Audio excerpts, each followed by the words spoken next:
Coucou! Alors aujourd'hui je vais vous présenter le tarot des druides. Donc c'est un tarot que j'ai reçu il y a quelque temps. C'est un tarot donc de 78 cartes, créé par Philippe et Stéphanie Cargome et illustré par Will Worthington. Voilà. Donc c'est un tarot, lorsque j'ai découvert la couverture, la couverture de la boîte, ça m'a tout de suite fait penser à l'oracle de la Wicca. Au niveau des illustrations, et ça m'a été confirmé par la suite lorsque j'ai découvert les cartes une à une.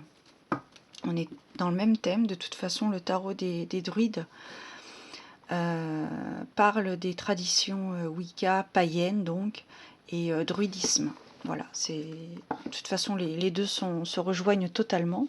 Je décale un peu Georges, je le laisse quand même avoir un regard parce que il est curieux, c'est un lutin qui est très curieux.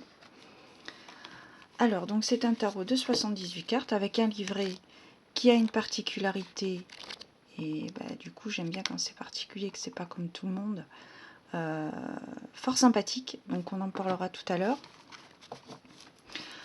Donc ce sont des cartes assez grandes, plutôt grandes, et c'est la bordure blanche, hein, je pense, qui fait ça.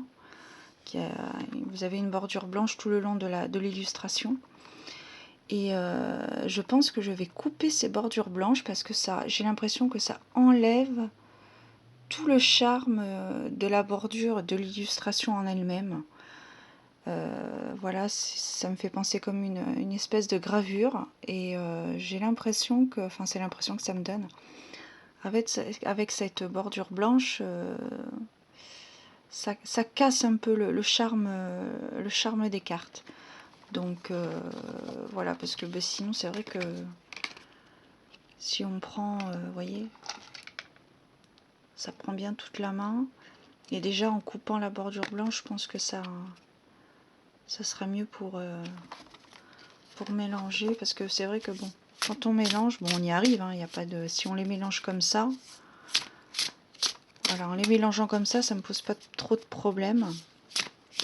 Mais c'est vrai que s'il y a des personnes qui ont tendance à mélanger les cartes de cette façon, voilà, il faut avoir des grandes mains, et sinon on abîme facilement les cartes, donc ce serait dommage parce que c'est un super beau jeu.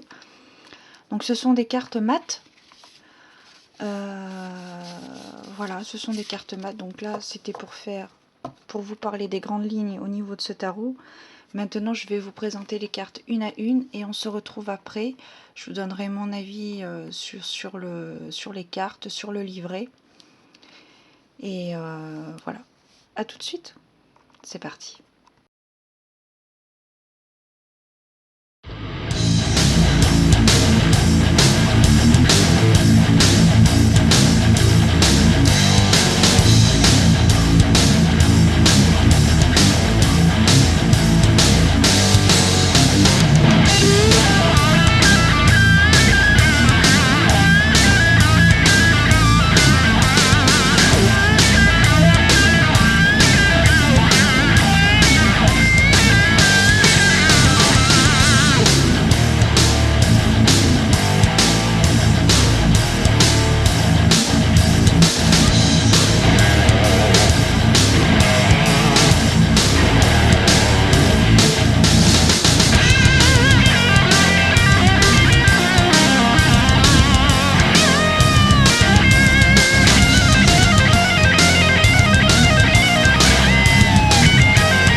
Donc voici pour la présentation des 78 cartes du tarot des druides. Donc je me permets de vous présenter, de faire une petite précision sur les arcanes mineures au niveau des coupes et des figures. Donc nous avons toujours le roi de baguette, la reine, toujours. Et ensuite nous avons la petite particularité de ce tarot, c'est que nous avons les princes et les princesses. Donc toujours de l'as au 10 et ensuite donc princesse, prince, reine et roi. Donc quand j'ai reçu ce tarot des druides, ça m'a tout de suite fait penser à l'oracle de la Wicca. Je vais pas y revenir, je crois que je vous en ai déjà parlé dans l'intro. Donc au niveau des arcanes, on a toujours 29. Donc comme vous avez pu le remarquer, j'ai déjà coupé les bordures blanches. Parce que je trouve que les cartes sont beaucoup plus manipulables sans la bordure blanche, parce que je trouvais que ça agrandissait les cartes, et pour mélanger, ça me posait un petit problème. Donc voilà, j'ai pris la décision de couper les bordures blanches, et je ne regrette pas du tout, parce que les cartes sont beaucoup plus manipulables. Les angles droits de chaque carte ne me coupent pas la paume de la main, pas du tout. Voilà. Elles sont beaucoup plus petites, beaucoup plus maniables. Voilà, beaucoup plus en accord avec moi-même. Au niveau des arcanes majeures, donc vous avez pu voir que nous avons quelques divergences au niveau de l'intitulé de certaines cartes. Par exemple, nous avons ici la Férilte. Donc là, on est toujours dans la tradition druidisme et Wicca, hein, puisque les deux univers, les deux traditions sont assez similaires. Hein. Voilà, nous avons le Cérunos, dieu de la forêt, et la Renaissance, voilà, qui est quelque peu différente par rapport à un tarot traditionnel, un tarot de Marseille. Alors, peut-être que vous avez remarqué, c'est vrai que j'ai passé les cartes assez vite, je vais les passer assez vite aussi pour pas que YouTube me censure, parce qu'il y a 2-3 cartes qui sont assez explicites, notamment les amoureux. Et nous avons l'étoile, il me semble. Alors, le pendu également est assez explicite, hein, comme illustration. Nous avons Cérunos aussi, on peut dire que c'est un peu explicite. Et l'étoile.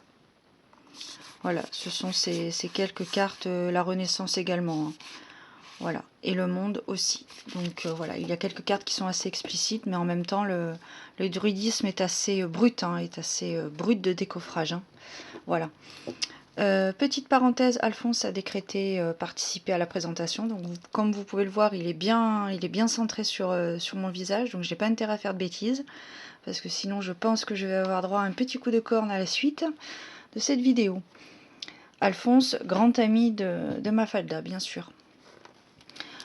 Ensuite, au niveau du livret, donc comme je vous disais dans l'introduction, la construction de ce livret est assez particulière. Alors je ne vous cache pas que ça m'a un petit peu perturbée, parce que en général je n'ai pas ce type de présentation dans les livrets. Et puis finalement, voilà, une fois qu'on s'y fait très bien. Donc ce livret se compose comme ceci. Vous avez donc un sommaire bien évidemment, toujours pareil, la petite présentation, voilà.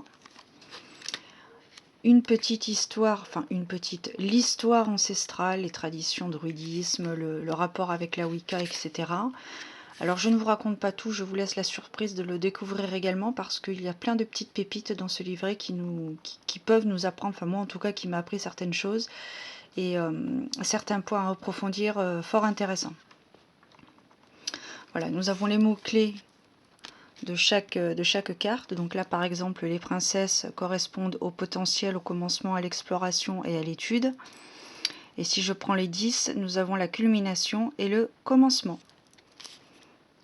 Voilà, donc ensuite nous avons par coupe, donc nous avons toutes les princesses de chaque série, donc série baguette, coupe, épée et pentacle. Donc 2 pages. Prince également, reine, roi, voilà, les as, et ensuite les numérotations de l'as au 10. Alors, l'explication L'interprétation de chaque carte est assez courte, donc ça c'est très bien. Hein, c'est vrai que moi je préfère quand c'est court, concis, plutôt que quand il y a 2-3 pages. C'est vrai que c'est un petit peu plus long, ça peut être tout aussi intéressant, mais c'est vrai que c'est un petit peu plus long à lire et à comprendre. Voilà. Donc là nous avons la princesse d'épée par exemple, nous avons les mots-clés, nous en avons 3, la signification de la carte, et vous avez également un langage en sens inversé lorsque la carte sort à l'envers. Et bien évidemment vous avez en second plan l'illustration de la carte. Et ensuite nous avons un chapitre sur les arcanes majeures. Donc là pareil, hein, je vous laisserai le découvrir, c'est 3 petits chapitres. Là par exemple nous avons la 3e série des 7 lames, la voie vers l'illumination, l'histoire du fou, voilà, parce qu'il y a une histoire, et ensuite donc nous avons l'interprétation. Donc contrairement aux arcanes mineures, les arcanes majeures disposent d'une page entière. Donc vous avez l'illustration de la carte, le message que l'on nous délivre, les mots-clés et la signification. Et vous avez également le sens inversé avec également les mots-clés du sens inversé. Donc ça c'est vrai que c'est un plus qui n'est pas négligeable. Et ensuite, donc en fin de livret, nous avons un mot sur les auteurs, l'illustrateur, et donc des coordonnées si nous souhaitons aller plus loin dans la voie druidique. Alors, nous avons également un exemple de tirage qui est très bien expliqué. Donc, le livret de très bonne qualité. Je dirais que c'est mat. Alors, de couleur, il est de couleur sépia. Hein, il n'est pas en noir et blanc, il n'est pas en couleur, il est de couleur sépia. Et je trouve que ça va très bien avec l'univers druidisme. Hein. Voilà. Donc pour conclure, je dirais que ce tarot est très bien conçu.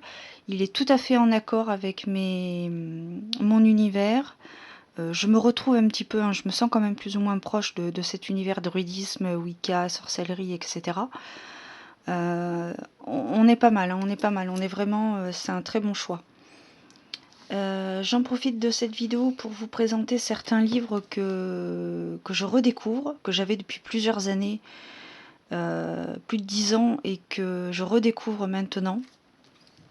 Alors celui-ci, non, je le redécouvre pas puisque je l'ai acheté l'année dernière. Donc le traditionnel Wicca de Scott Cunningham. Voilà, donc celui-là il est très bien pour les bases. Tout est bien développé sur les sabbats, sur l'histoire. Voilà, alors, je vais pas vous faire une vidéo exprès, je pense qu'il y a des personnes beaucoup plus à même de le faire et beaucoup mieux qualifiées. Et donc j'ai au niveau des sabbats de la Wicca, il y en a 3 qui m'intéressent fortement. Je vais les mettre dans l'ordre que je suis en train d'étudier. Donc aux éditions Danaé, toujours. Donc nous avons le Mabon, c'est des petits livres faciles à lire, très bien expliqués. Voilà, 12,90, je les ai trouvés sur Amazon de toute façon. Voilà, donc nous avons, j'ai le Mabon, Samhain, pardon, et Yule. Voilà, c'est les 3 sabbats qui m'interpellent un peu plus, qui m'intéressent plus. Et là en dernier, le petit dernier, c'est celui-ci, que j'ai pas encore commencé à lire d'ailleurs. Lawin en solitaire, donc toujours aux éditions Danaé. Parce que j'ai envie de me plonger dans cet univers druidisme, d'en savoir un peu plus. Donc voilà, bon, je regarde pas mal de vidéos, je me documente, et notamment avec ce petit livre. Donc je pense qu'il est pas mal, je l'ai pas encore lu. Je vais pas tarder, mais bon, j'ai plein de connaissances à approfondir avant. Donc je pense que de toute façon je suis quelqu'un qui lit plusieurs livres à la fois, qui ne les finit pas, mais bon, qui lit plusieurs livres à la fois. Donc voilà, écoutez, hop, pour en revenir, donc la boîte, toujours de très bonne qualité, carton souple, un carton rigide et de bonne qualité. Les cartes, hop, je pense que j'en ferai je les mettrai dans une petite pochette pour pouvoir le transporter avec moi, ce sera plus facile. Le livret, hop. Et voilà donc pour